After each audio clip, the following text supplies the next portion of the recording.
Gurias, a gente vai rever a partir do 14:1, que foi a última aula, a gente foi até o 11, tá?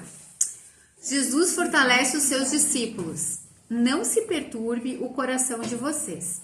Creiam em Deus, creiam também em mim. Na casa de meu pai há muitos aposentos. Se não fosse assim, eu lhes teria dito: vou preparar-lhes lugar.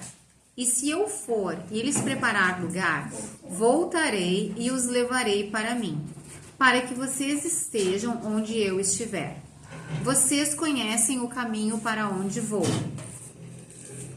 Então, aqui, no início, Jesus começa pedindo para eles não se perturbarem, lembram? Por que Jesus está falando isso? Que dia da semana é esse? Vamos ver se vocês lembram. Sábado? Não. Que dia da semana é? Sexta. Quinta. Muito bem, né? Quinta, estrelinha pra Neiva, tá? Então, assim, ó, quinta-feira. Na sexta, Jesus vai ser? Eu não vi na aula passada. Na sexta, Jesus vai ser? Morto. Muito bem, ele vai ser crucificado. Então, a gente tá na quinta-feira, certo? Na quinta-feira de noite. É a famosa última ceia, certo? Então, o que que tá acontecendo ali? Eles estão perturbados. Por que eles estão perturbados? Porque no capítulo 13, que foi o capítulo anterior, eles já estavam ali na ceia. E o que aconteceu ali no capítulo 13? Jesus disse que um deles são os apóstolos que estão com Jesus. Só tá Jesus e os apóstolos. Quantos apóstolos são? 12. Então são 13 pessoas. Jesus mais os 12 apóstolos, tá? Mas o Judas já tinha saído, não tinha? No capítulo 13, nós temos 13 pessoas. Jesus e os 12 apóstolos, ok? Jesus está comemorando a Páscoa com os seus apóstolos. E daí, no meio da comemoração da Páscoa, ele fala que um deles vai traí-lo. Lembram? Capítulo 13, isso ainda é na quinta-feira de noite. Do capítulo 13, 14, 15, 16, 17, é tudo na quinta de noite. Todos esses capítulos.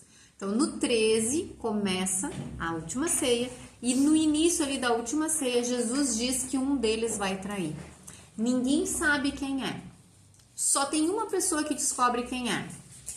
Qual dos apóstolos que descobre quem é? Não ouvi. João, muito bem. Porque João está do lado de Jesus e ele pergunta para Jesus: mestre, quem é? E Jesus diz para ele: aquele para quem eu der o pão. E daí Jesus passa o pão para Judas. Então João sabe que é Judas. Só que daí Jesus dá o pão para Judas, o diabo entra em Judas e Jesus diz para ele que é para ele sair depressa. O que tu tiver que fazer, faz logo. E Judas sai. Os outros apóstolos não sabem que é Judas, porque ele falou isso para João. Os outros apóstolos acham que Judas foi levar talvez uma oferta para os pobres ou foi comprar alguma coisa que precisava para ser. Eles não tinham ideia, porque lembra que Judas era o tesoureiro. Então os outros apóstolos não sabiam, mas Jesus já tinha dito que um deles iria trair. Então imagina, as coisas já estão começando a ficar tensas. Os judeus estão em cima de Jesus. Os judeus, né, que são os líderes religiosos, querem prender Jesus. Então tem aquela tensão ali. O próprio povo, lembram? Na quarta-feira, quando Jesus está pregando para eles, o povo diz assim, Jesus fala que o Filho do Homem precisa ser levantado. Lembram que a gente falou? E levantado significava ir para a cruz. E eles disseram assim: como assim o Messias vai ser levantado? Eles rejeitaram um Messias que fosse para a cruz. Então o próprio povo, que no início da semana, na segunda-feira, está aclamando Jesus como Messias, já começa a rejeitar Jesus, porque ele está falando na cruz. Então as coisas estão tensas. E nessa noite Jesus fala que um deles vai trair. E depois, no final do capítulo 13, Jesus diz para Pedro, o que Jesus diz para Pedro? Que ele vai negar Jesus quantas vezes? 3 vezes. 3 vezes. Pedro é o líder dos apóstolos. Agora já pensou? Já tá tudo tenso entre eles ali. Eles já estão sentindo toda a pressão dos judeus, dos líderes religiosos, do povo. Daí eles descobrem que entre eles tem um que vai trair Jesus e que o líder deles vai negar Jesus. Como é que vocês acham que eles estão se sentindo?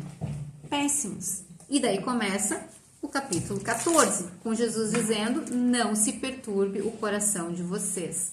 Creiam em Deus, creiam também em mim. Que a gente viu que no grego pode ser traduzido como: assim como vocês creem em Deus Pai, creiam em mim, tá?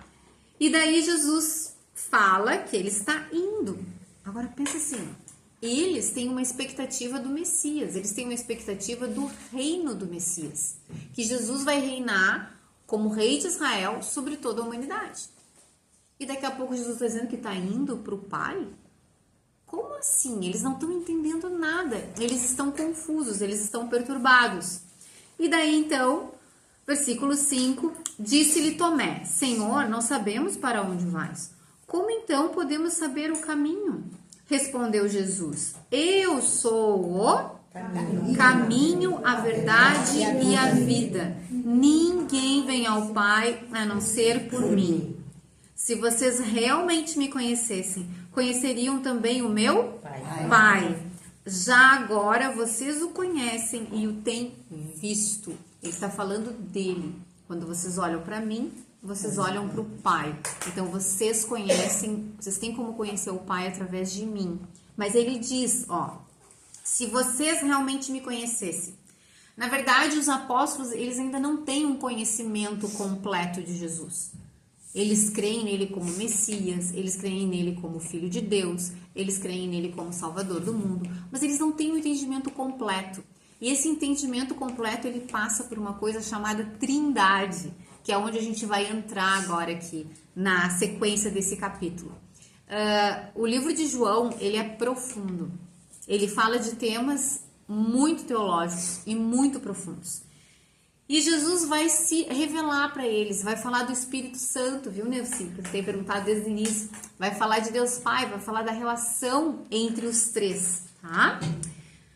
Versículo 8. Disse-lhe Filipe: Senhor, mostra-nos o Pai, e isso nos basta. Basicamente, o que Filipe está dizendo para Jesus é: a gente quer ver um sinal a mais, tá? A gente quer ver o Pai. Jesus respondeu: Você não me conhece, Filipe, mesmo depois de eu ter estado com vocês durante tanto tempo. Quem me vê, vê o Pai. Então, está deixando bem claro para eles. Isso ainda não entrou na cabeça dos apóstolos. Porque eles não entenderam. Porque ele está dizendo, olha só o que Filipe diz: Senhor, mostra-nos. Ele está falando em nome de todos os outros apóstolos. Ele não está falando só no nome dele. É como se fosse um desejo de todos os outros apóstolos que estão ali, quererem ver o Pai. Eles não entenderam ainda que quem vê Jesus, vê o Pai. Então, Jesus está explicando isso para eles nesse momento. Quem me vê, vê o Pai. Como você pode dizer, mostra-nos o Pai? Você não crê que eu estou no Pai e que o Pai está em mim? As palavras que eu lhes digo não são apenas minhas. Ao contrário, o Pai que vive em mim está realizando a sua obra. Lá no capítulo 5, é a mesma coisa que Jesus fala. Jesus fala que as mesmas obras que o Pai faz são as obras que o Filho faz. Que tudo que o Filho faz é o que o Filho vê o Pai fazer. Então, Jesus está dizendo aqui a mesma coisa, ó. O que o Pai está fazendo, ele está realizando a obra em mim. Porque eu só posso fazer o que o Pai faz. Eu não posso fazer nada além do que o Pai faz. Eu não posso fazer nada independentemente do Pai. Eu e o Pai somos um. Daí vem o versículo 11, que foi onde a gente parou na aula passada. Creiam em mim quando digo que estou no Pai e que o Pai está em mim. Trindade.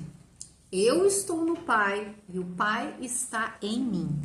Ou pelo menos creiam por causa das mesmas obras. Foi bem aqui que a gente falou na aula passada, a gente comentou sobre obras. O que seriam as obras?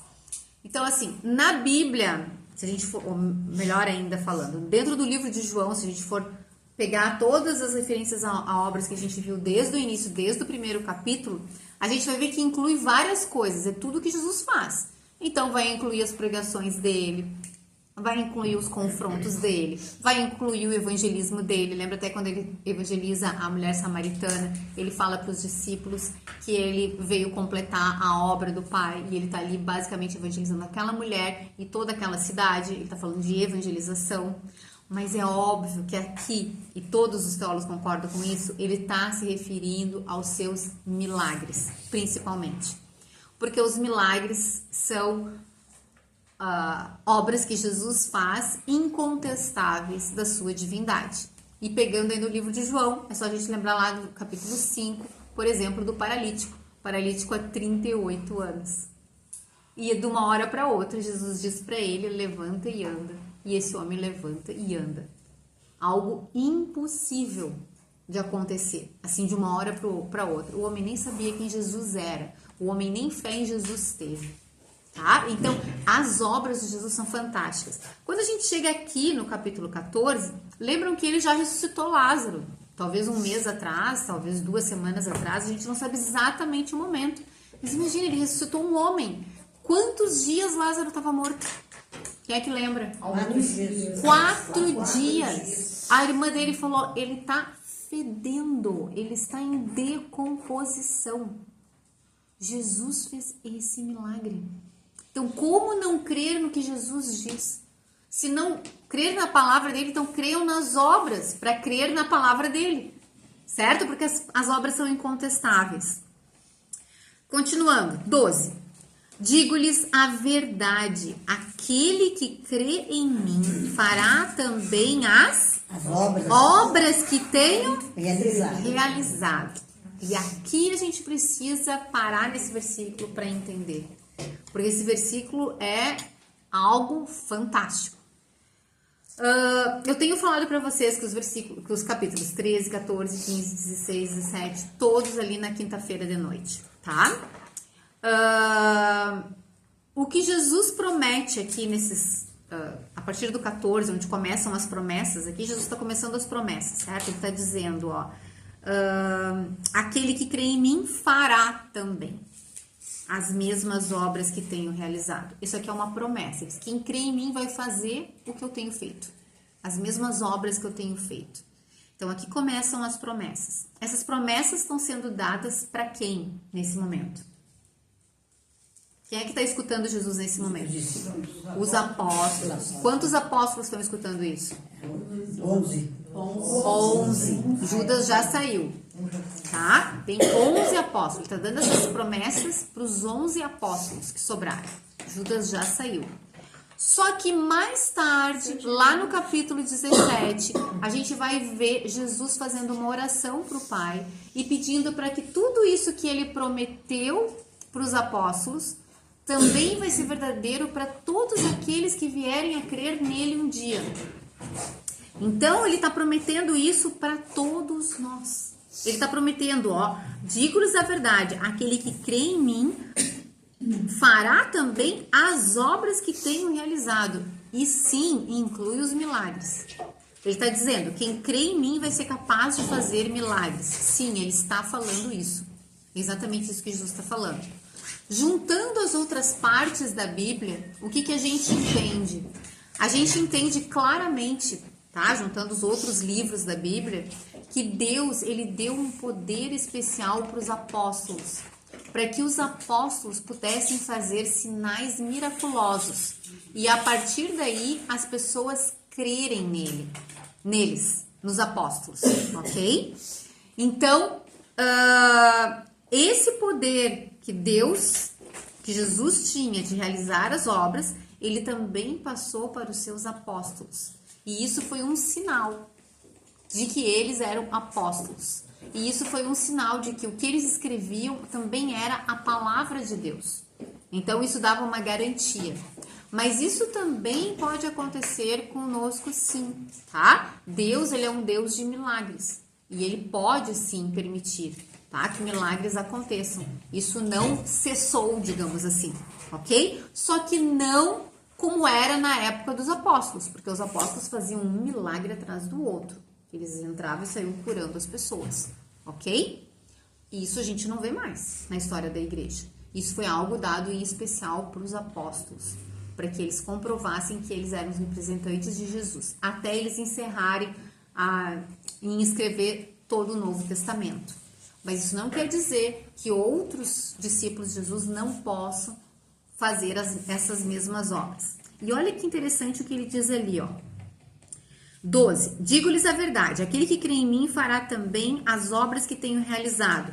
Fará coisas ainda maiores do que estas. Gente, o que Jesus está falando? Ele está dizendo que não só vai fazer as... Ando aqui.